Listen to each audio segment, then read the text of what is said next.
Social media पे काफ़ी तेज़ी से शेयर हो रहा है। यहाँ भारत में नहीं बल्कि पाकिस्तान के भी कई ट्विटर हैंडल उसको शेयर कर रहे हैं।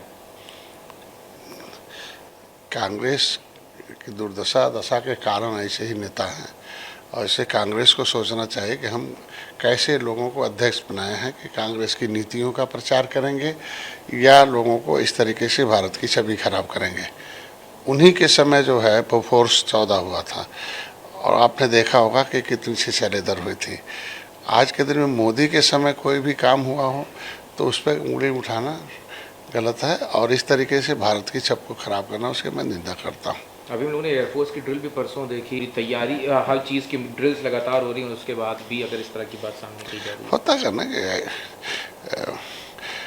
कांग्रेस में जब तक ट्रेंड लीडरशिप थी तब तक कांग्रेस और देश की छवि भी ठीक थी और आज इसीलिए आज जनता ने अस्वीकार किया है कि ऐसे नेताओं के क्रियाकलापों से आगे आज मोदी हैं तो जो कुछ है तो मुमकिन है। आज भारत की सेना और भारत की जो सामरिक व्यवस्था है ठीक है उसको इस तरीके से प्रदर्शित करना एक हमको लगता है कि एक कानून के दायरे में आता है और ऐसा नहीं होना चाहिए। सेना का मनोबल गिराना और किसी भी सेना के युद्ध के अंदर होने वाली सामग्री को आप उसे खिलौना बना देना ये थोड़ा सा भारत के संप्रभुता के साथ खिलवाड़ा। सर, वक्फ संशोधन अधिनियम 2025 को लेकर जस्टिस की अध्यक्षता वाली बेंच आज फिर से सुनवाई करेगी इस मामले में। निश्चित रूप से कोर्ट न्यायालय का मैं सम्मान करता हूँ और सभी लोगों को सम्मान करना भी चाहिए और जो होगा वो निर्णय स्वीकार होगा। हमको लगता है कि न्यायालय गरीबों के पक्ष में ही न्यायालय हमको लगता है कि जो मुसलमान भी इसी देश के हैं उसमें 90% ज़्यादातर ऐसे हैं जो भूमिहीन हैं, उनके पास कुछ भी नहीं है, वो भी हमारे ही नागरिक हैं। उन्हें भी कम से कम वक्फ बोर्ड के संशोधन से लाभ मिले, उन्हें शिक्षा स्वास्थ्य रोजगार के लाए। हमको लगता है न्यायालय का ध्यान आकृष्ट होगा और अच्छा। पाकिस्तान और भारत के बीच जो अभी स्थिति है उसको देखते हुए जब उलमा हिंद के मौलाना अरशद मदनी का बयान आया और उन्होंने इसकी निंदा करी कि जंग में पानी नहीं रोकना चाहिए। हमको लगता है जंग में जो भी ज़रूरी है वो कदम तो उठाना चाहिए, दुनिया में है और जंग तो होने नहीं चाहिए। ये बुद्ध का देश है लेकिन अब यहाँ कुछ अशुद्ध लोग हैं इसलिए युद्ध हो रहा है, नहीं तो बुद्धिमान होते तो आज युद्ध की ज़रूरत नहीं आती दुनिया में। तो भारत बुद्ध का देश है और यहाँ कुछ अशुद्ध लोगों के वजह से आज के ऐसे ही लोग अशुद्ध लोग हैं और जो भारत को उकसा के काम करा रहे हैं। एक आखिरी सवाल है, जातीय जनगणना में भी जातीय जनगणना का मुद्दा उठाया और समाजवादी पार्टी को उसका क्रेडिट लिया कि समाजवादी पार्टी का ही जो एक मुखरता से समाजवादी पार्टी हमेशा से करती आ रही जिसके चलते सरकार को घुटने टेकने पड़े। बड़े नेता हैं, पिछड़ों के नेता कहे जाते हैं, अध्यक्ष एक पार्टी के, मुख्यमंत्री रहे। मैं उम्मीद रखता हूं कि 31 दिसंबर 2016 का एक उन्होंने शासनादेश एक नोटिफिकेशन जारी हुआ था उन्हीं के समय माननीय महामहिम राज्यपाल ने किया था कि केवट मल्लाह पिछड़ी नहीं है, केवट मल्लाह कश्यप कहाँ धीमा एक बार वतंत्र है, ये अनुसूचित हैं।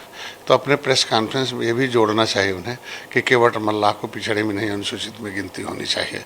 हम अनुसूचित जाति की सूची में सूचीबद्ध हैं और जातियां जो रोड पर है, पाइपलाइन में, पॉलीथीन में, सड़कों पर, झुग्गी झोपड़ी में है, जो देश को आज़ाद कराने वाली हैं, कानून से उजड़ी हुई जातियां हैं, कम से कम उसका भी बता दें कहाँ गिनती कराएंगे।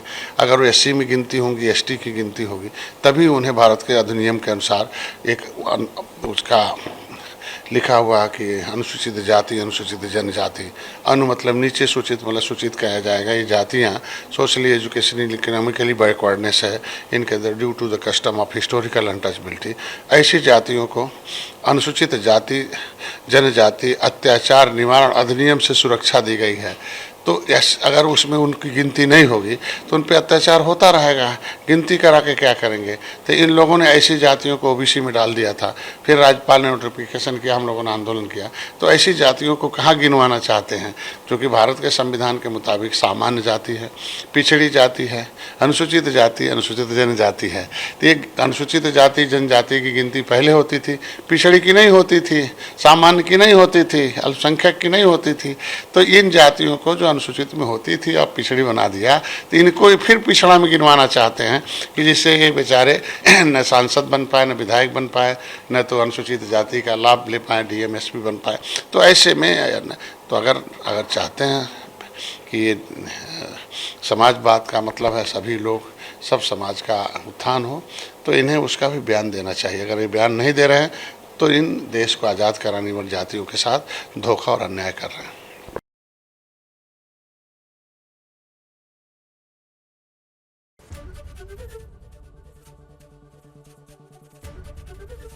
एबीपी गंगा, खबर आपकी, जुबान आपकी।